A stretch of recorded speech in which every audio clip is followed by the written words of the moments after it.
Some years ago, Jerry read a book many years ago. Alan Laken had written it, and it was a self-help book, and it was called How to Get Control of Your Time in Life. And the only thing that Jerry recalled from the book that he then talked to Esther about was a process called the Swiss cheese process. And what the basis of it was that there are some things that you can accomplish very quickly. It only takes a minute or 10 minutes or maybe even an hour. So if it's on your list today, you can get it done if you apply yourself. You can use things like willpower and diligence and determination to make yourself do those things, and you can get a reasonable number of those done. But there are those larger things like writing a book or getting yourself in shape or creating a financial empire or even doing your income taxes or cleaning out your garage. In other words, those things that you're not going to do in an hour, that would take maybe more than a day or maybe more than a week.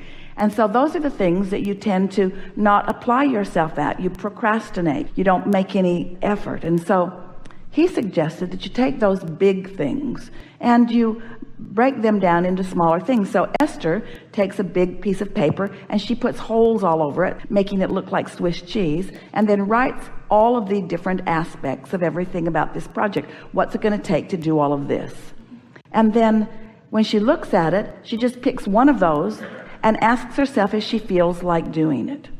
And something that she has discovered is that she often does feel like doing it. She often feels like doing it because the overwhelmment factor isn't there, and the rational factor that says, I'm not going to be able to begin to accomplish this all right now. You kept saying right now, right here, right now, right here, right now. But a piece of it may be. But here's the thing. This is the piece that we want to put into this. Is there anything on this Swiss cheese list that I want to do right now? Not that I need to do right now. Is there any piece of this that I'm called to?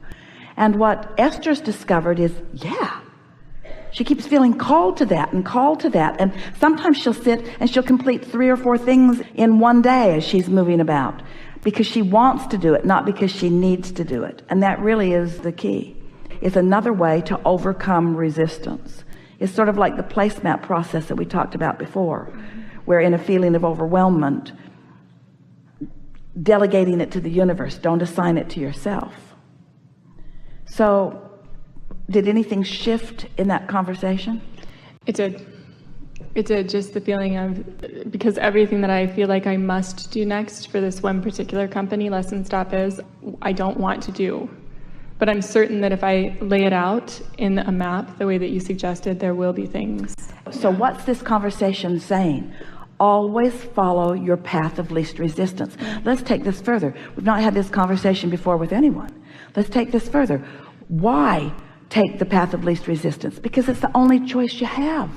And here's the big piece. Your inner being knows what is the path of least resistance. So you've got to give yourself permission to take that path of least resistance. And most of you don't want to do that because then you define yourself as lazy or inappropriate or unfocused or unwilling, and that's just not the case. Let's say it in this way. Path of least resistance is the way the entire universe operates. Path of least resistance is the only way that things operate in a natural way. Path of least resistance is the only way, the only sustainable way for energy to flow. Path of least resistance is a good thing, because path of least resistance and path of most allowance are the same thing. Path of least resistance is a good thing. So am I inappropriate that I don't feel like doing all of those things? Certainly not. There's resistance that's keeping me from wanting to do them, and so it's releasing that resistance that is necessary right now.